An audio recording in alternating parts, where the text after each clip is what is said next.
I knew what to do. I knew how to hold him. And this is the honest truth that nobody really talks about. It's the most fulfilling job and thing that I could even ever fathom.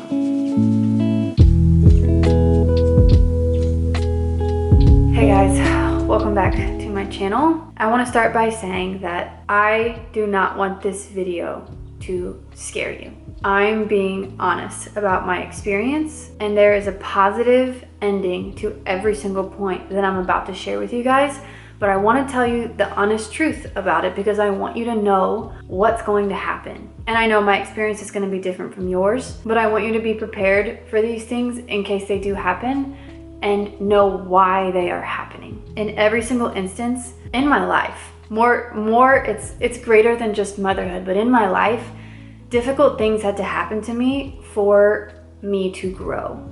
And there had to be darkness in order for me to appreciate the light. And I want to share these with you to prepare you, not to hinder you or to scare you. So please know that and listen to the whole thing so that you know how good it's going to be. Okay, let's start. Number one, the coolest thing that happened day one of birth was the instincts that instantly just clicked on for me. I remember the 9 months leading up to birth, I was just terrified. There wasn't a ton of information at that time out that's like positive birth stories, you know, how to be a mom, what to actually expect. There honestly was not a lot of stuff out there. It was pretty terrifying. But holding my child in the hospital, looking down at him, I was like just in shock. Like I knew what to do. I knew how to hold him.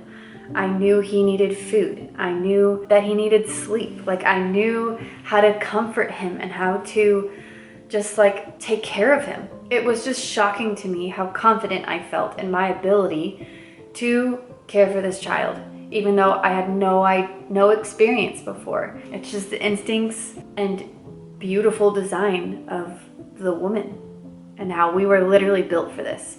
So get excited to experience that if you haven't experienced it yet, or if you haven't had your child yet. That is one of the greatest things that happened. Second thing that happened to me was that I got really tired.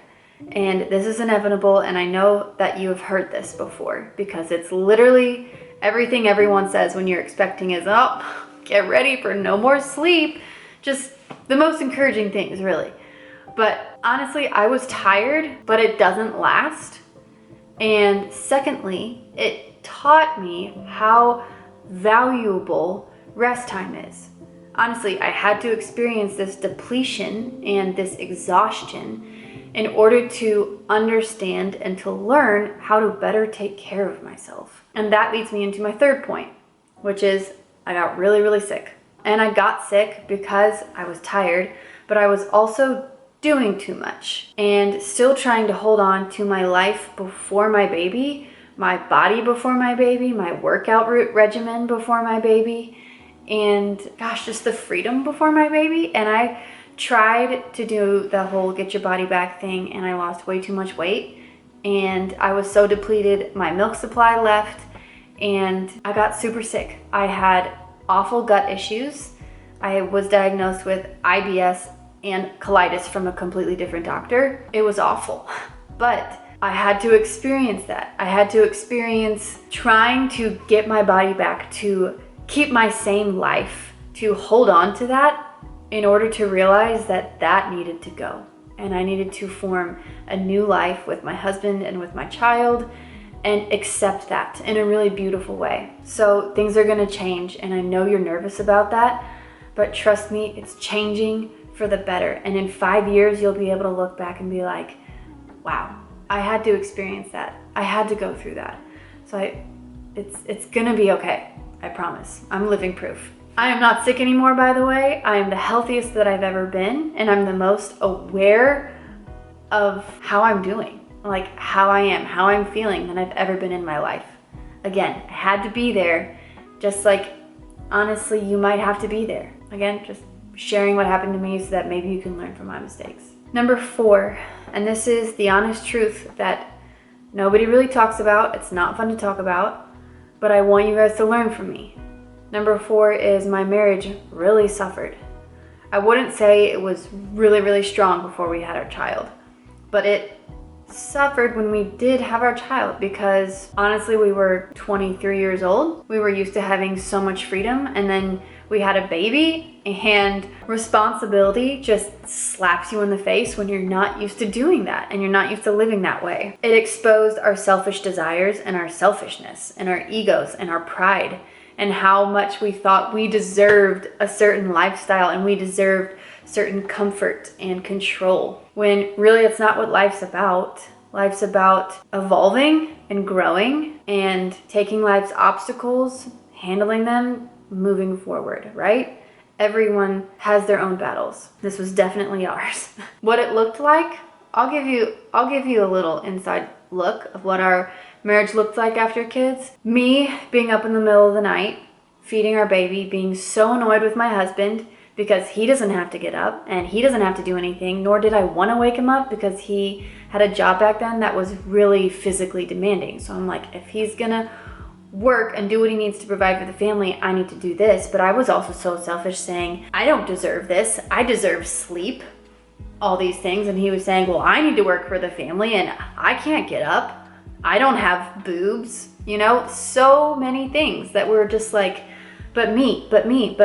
And that revealed to us how selfish we were. 5 years later, here we are, honestly, in such a better place, so much more mature, so much more respectful of one another, and understanding of, this is your role, let me protect you and support you in your role. And this is your role, and let me protect you and help you in your role and support you in what you have to do as the father of the house.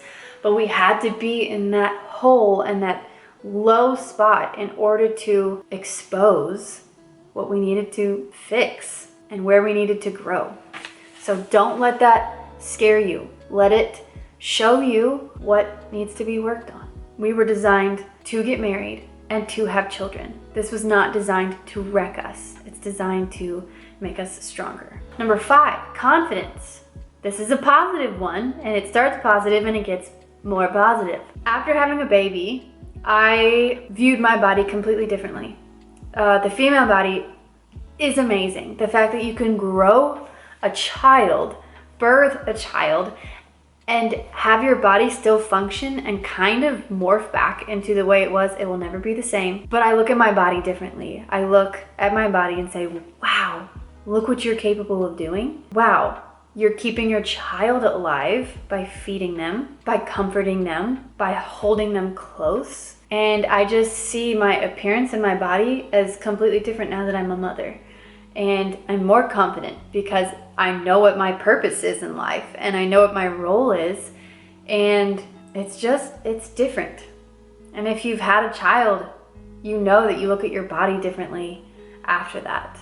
And I know everyone's experiences with losing baby weight it's different. But if you're interested, I'm going to link a podcast below that talks so much about hormone health, postpartum health, and even pregnancy health, and just ways to really fully nourish and support the female body. There are no ties to that. It's just something that I learned so much from, so I'll link it below for you. Number 6, I battle a lot of stress. Having children, obviously more responsibility, more things to do, more things to think about, and in our culture today, our brains are nonstop going, whether it's, you're reading something, you're learning something from social media, you're changing a diaper, you're making sure dinner's on the table, you're making sure you got your edits in, and your work's all completed. You make sure that you made the bed because everyone says you need to make the bed. Oh, and don't forget to buy those house slippers because those are trendy right now.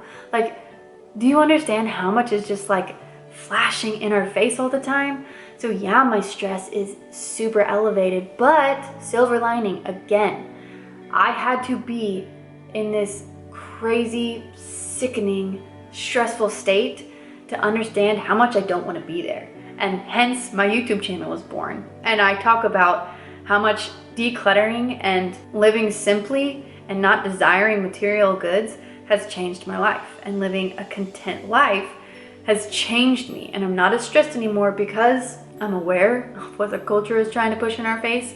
And number 2, I'm content with what I have, even if it's not what she has. So stress, it's inevitable, but it's going to teach you a lot about yourself, and If you choose to, you'll be able to decipher what matters and what doesn't, and you'll be able to get rid of the stuff that doesn't. And number 7 is I'm incredibly fulfilled. Like I feel like I'm doing the right thing. And that brings me a lot of joy. Happiness is fleeting. Happiness comes and go. But joy is this underlying mindset of being able to see the beauty that life has to offer. And when you are holding a child, nursing a child, dressing a child, then you're talking to a child and you're comforting a child even when they're 5 years old and you're wishing that they just stopped growing. It's the most fulfilling job and thing that I could even ever fathom. Like, because of what I've experienced and how much I've grown, I see that motherhood is essential. And it's essential for us to be broken in order for us to flourish and to thrive again and to become these new women. Like, motherhood is truly becoming a new woman. And you see life differently. And I have joy because I've been here. And I have joy because I get to look into my children's face and tell them how much I love them. Also, I say that I'm sorry all the time because I'm still learning and growing. But it's so beautiful what we're being taught through motherhood. And I want to encourage you to not be discouraged when it's hard and not be discouraged because of what the culture is telling us about motherhood. Do what you need to do. Tap into your instincts. Choose growth and learning. Know that this is what you were designed to do. So that's what happened to me when I became a mother. I love my kids so much, and I know they're gonna leave my wing, and that's gonna be a whole nother stage of growth. I'll tell you that. But I wish you the best, and if you have any questions, if you just want to chat down below, I'd love to do that. I'm wishing you the best. See you in the next video. Bye. No wind, no rain, no not to rain. No, I don't need the trouble. I can't think straight.